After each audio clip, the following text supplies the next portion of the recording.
Some people live lives so wild that if Hollywood ever tried to turn them into a movie, everyone would assume the studio exaggerated everything. But sometimes reality really is stranger than fiction. Today we're talking about a man who seemed to collect careers and near impossible achievements like it was nothing. A professional boxer, a jazz musician, a decorated World War I machine gunner, a spy, and the world's first black combat pilot. And just to make things even more unbelievable, he also took a capuchin monkey into combat. This isn't a team of superheroes. This is one man. His name was Eugene Bullard, known to his friends as Sparrow and to everyone else as the Black Swallow of Death. And while he's most famous for being the first black combat pilot, that's honestly one of the least dramatic parts of his life. His story starts long before he ever touched an airplane.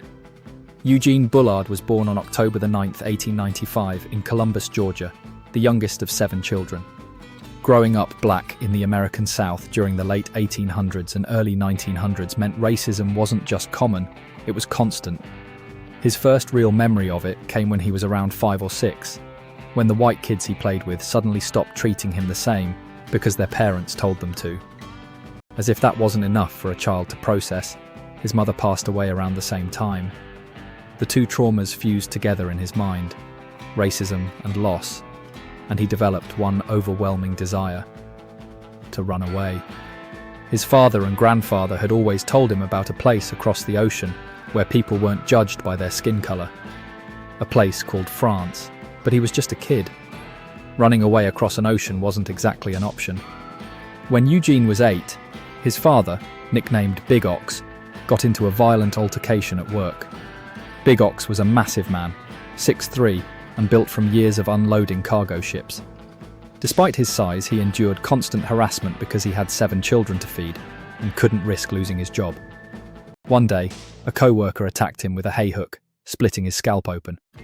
Big Ox retaliated, lifting the man over his head and throwing him off a dock into a cargo ship.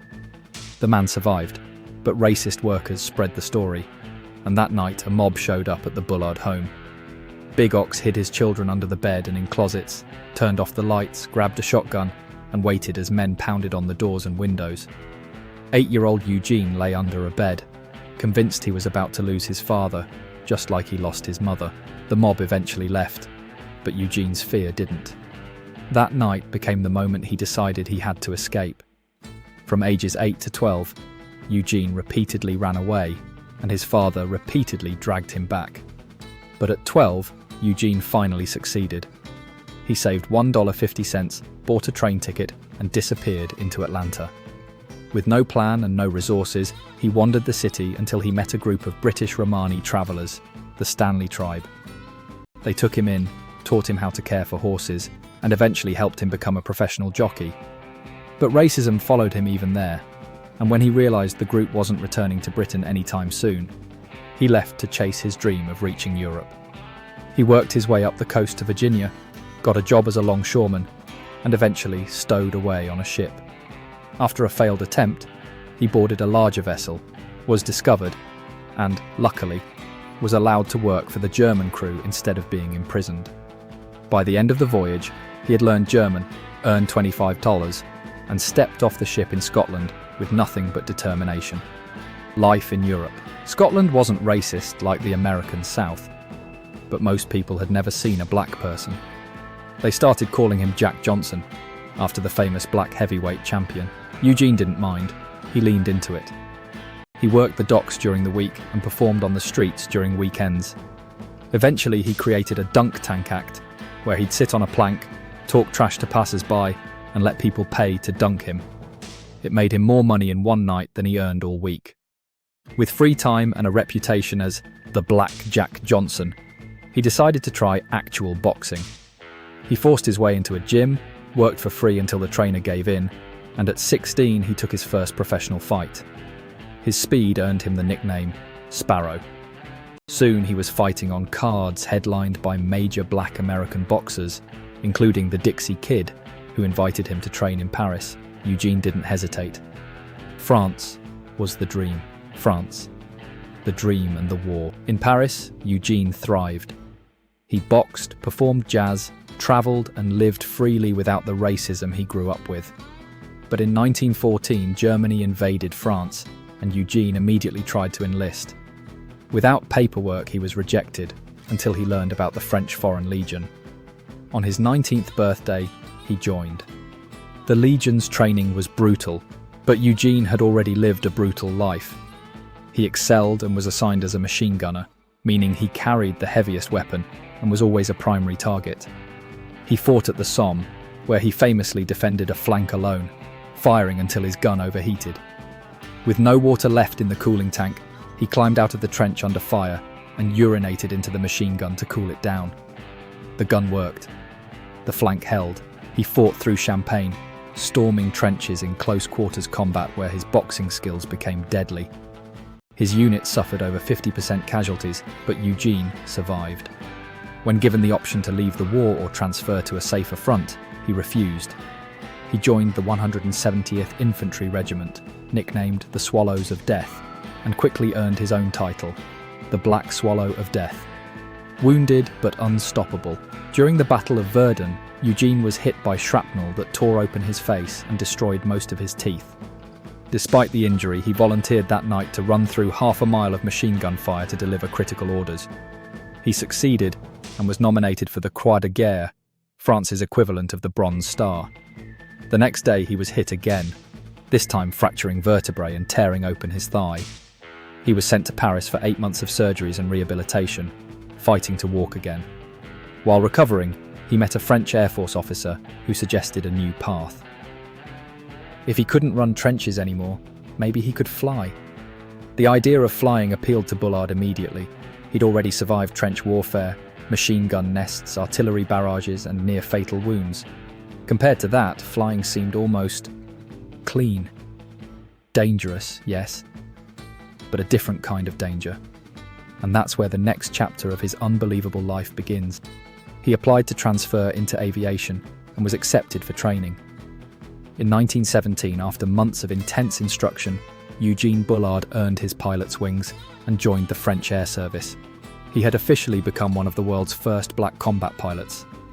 Bullard flew Nieuport and Spad fighters, small, fragile aircraft made of wood and fabric, armed with machine guns and barely reliable engines. He flew more than 20 combat missions, engaging German aircraft over the Western Front. On some of those missions, he brought along a very unusual passenger, a pet capuchin monkey named Jimmy, tucked inside his flight jacket as he went into battle. Despite the danger, Bullard performed well. He scored confirmed victories, earned respect from his fellow pilots, and wore the Croix de Guerre on his chest, a visible reminder of the courage he'd already shown at Verdun. When the United States entered World War I, Bullard saw a chance to finally serve under his own flag. He applied to join the US air units, and he passed the medical and technical requirements. On paper, he was exactly the kind of experienced combat pilot they needed. But there was one problem: he was black. At that time, the US military simply did not allow black pilots. Despite his proven skill and decorated service, Bullard was rejected purely because of his race. So he stayed with the French, continuing to fly for the country that had treated him like a man instead of a problem.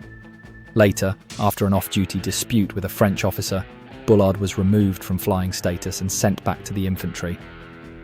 The war would end not long after, but his story was nowhere near finished. Life after World War I. When the guns finally fell silent, Bullard stayed in France. Paris in the 1920s was the centre of art, music and nightlife, and Eugene fit right in. He worked as a musician, a performer, and eventually a nightclub owner. His club became a hotspot for artists, intellectuals, and celebrities. Bullard made friends with people like Josephine Baker and Louis Armstrong, and for a while, he lived the kind of life most people only dream about, running a successful club in Paris, surrounded by music and culture, far away from the racism of his childhood. He married a French countess and had 2 daughters. The marriage didn't last, but he kept custody of his children and continued building a life in the city that had given him a second chance. Then, once again, war came to France. As Nazi Germany rose and tensions escalated, Bullard's unique background made him valuable. He spoke German, he knew the nightlife scene, and he owned a club frequented by Germans. French intelligence asked him to keep an ear open and report anything suspicious. Eugene Bullard, boxer, pilot, war hero, became a spy. When the Germans finally invaded, Bullard didn't just listen and report. He fought. He joined French forces defending the city of Orléans and was wounded in the back during the fighting, an injury that would affect him for the rest of his life. With France collapsing, he fled with his daughters, eventually escaping through Spain and making his way to the United States in 1940.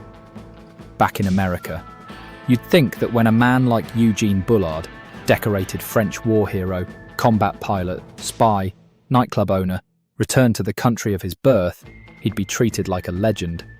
He wasn't. In the United States, he was just another black man in Jim Crow America. No medals, no parades, no recognition. He worked a series of ordinary jobs, selling perfume, operating an elevator, and even working for his old friend Louis Armstrong. France eventually compensated him for the loss of his nightclub, and he used the money to buy a small apartment in Harlem. But emotionally, he never really felt at home in the US. The country he had risked his life for had never risked anything for him. France, however, did not forget him. In 1954, Bullard was invited back to Paris to help rekindle the eternal flame at the tomb of the unknown soldier under the Arc de Triomphe, a powerful symbol of how the French saw him, as one of their own. In 1959, he was made a Knight of the Legion of Honor, France's highest decoration. He returned to Harlem afterward, living quietly and largely unknown to the people around him. On October 12, 1961, Eugene Bullard died of stomach cancer in New York City. He was buried with full military honors in the French War Veterans section of Flushing Cemetery. Eugene Bullard's life is the kind of story that sounds made up. Runaway child escaping lynch mobs, professional jockey and boxer, legionnaire and machine gunner, decorated trench fighter, first black combat pilot, spy against the Nazis, nightclub owner in Paris. Honored by France, ignored by America, he proved over and over again that courage, skill and determination have nothing to do with skin color and everything to do with character. All blood runs red. Thank you so much for listening, and if you appreciated this story and want to help the channel grow, hit the subscription button and the notification bell. Thank you so much.